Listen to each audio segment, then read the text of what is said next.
Meaning of Hilary term. Hilary term.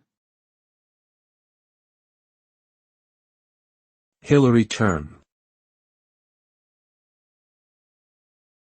Hilary term. Hilary term.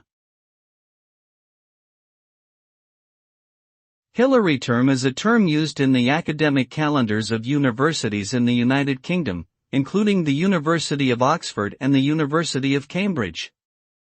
It typically runs from January to March and is named after Saint Hilary of Poitiers.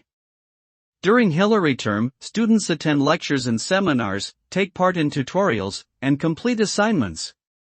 The term is an important part of the academic year, providing opportunities for students to deepen their knowledge and understanding of their chosen subjects.